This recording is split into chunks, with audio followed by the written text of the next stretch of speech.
Prem Kumar. Today I am going to discuss instrumentation and applications of Nephelo-Turbidimetry. So as we discussed in the last class, the basic introduction and basic theory of Nephelo-Turbidimetry, which includes the basic factors which affects the scattering of light. And in this lecture we are going to cover the instruments which we are going to use for the determination and what are the basic parameters and basic components of instrument of Nephelo-Turbidimetry, and we can see some applications. Coming to instrumentation, so the instrument is called as turbidimeter and nephelometer. The basic components of instruments are radiation source, sample source, detectors and readout devices. Coming to radiation source, so generally we use ordinary tungsten lamp and mercury vapor lamp. These can be used as source for radiation. So here we have two different diagrams. So one is for tungsten lamp and one is for mercury lamp. So mercury lamp, we have two different mercury arc lamp. Okay, just go to the pictures. So where these two are used for the radiation source in turbidimeter and nephelometer. Then sample cells. So here we can use different sample cells with different size and different shapes. The cells are made up of from glass or plastic, are used for study.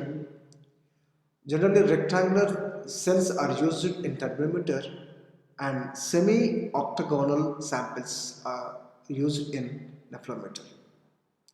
Okay, so in first picture we have the rectangular cells which can be used in turbidimeter.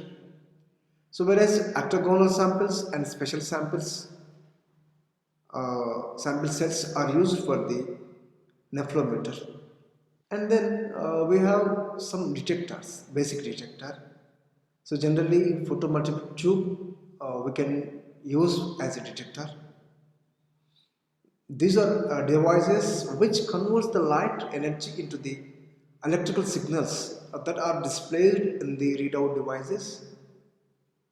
Photomultiple tube detectors are mainly used in the nephelometry as well as turbidimetry. So generally this photometric tube consists of photocathode and different series of anodes which can call as diodes. The light which comes from the sample source which collected by photocathodes and by the focusing electrode, these light radiation should be enter into the proper window into the diodes area. So these diodes collect the light radiation and get converted by the multiplication several times with one diode to other. Around 7 to 10 diodes may be used in the this photometric tube to convert the proper multiplications, and finally that multiplied radiation should be reaches to the anode, and here this anode send these radiation to the readout device to give proper spectra, and majorly the light signals converts into the electric signal by using this photomultiplier tube. So here we have some nephelometric turbidity units that make a called as NTU.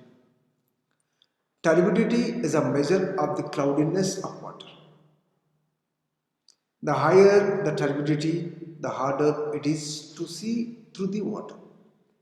Generally, the turbidity or turbidence we can observe in the some limit test, generally chlorides limit test.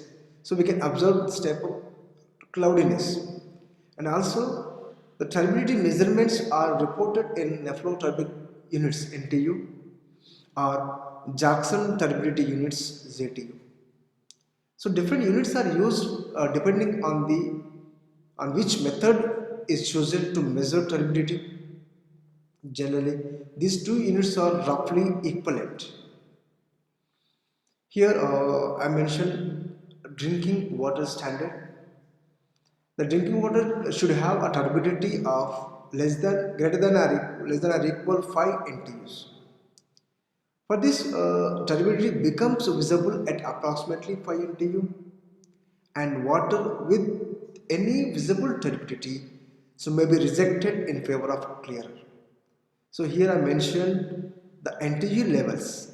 Okay, so for 4000 to 10. Okay, just observe the picture. The cloudiness is going to be decreased where the NTU units are decreased.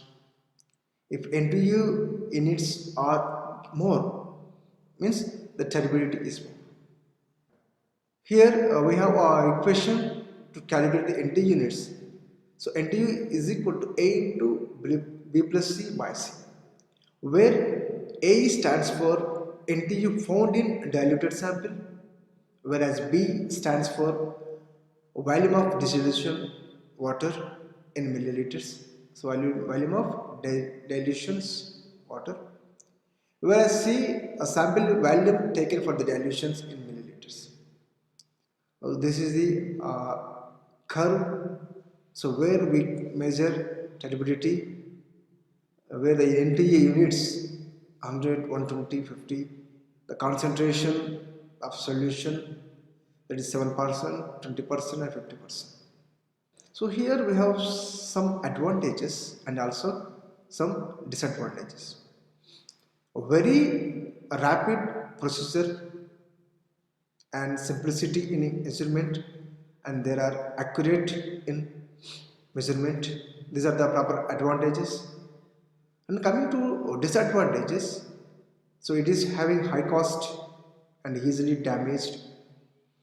They require high power supply, and turbidity is used for higher concentration and nephrometry used for lower concentration. And these are the some applications. So inorganic applications. So in inorganic applications, so we determine sulfates, carbonates, chlorides and fluorides and cyanides, and also carbon dioxide determination done by Nephelo-Turbidimetry. In biochemical analysis, we can determine growth of bacterium, determination of proteins, and also majorly used in air and water pollution. And also we can use in the determination of molecular weight of drug development. Atmospheric pollution like smoke and fog should be determined, and also some injections we can use to determine impurities or particulate matters in proper injections. So this ends today's lecture. So in next class we are going to discuss flame photometry. Thank you.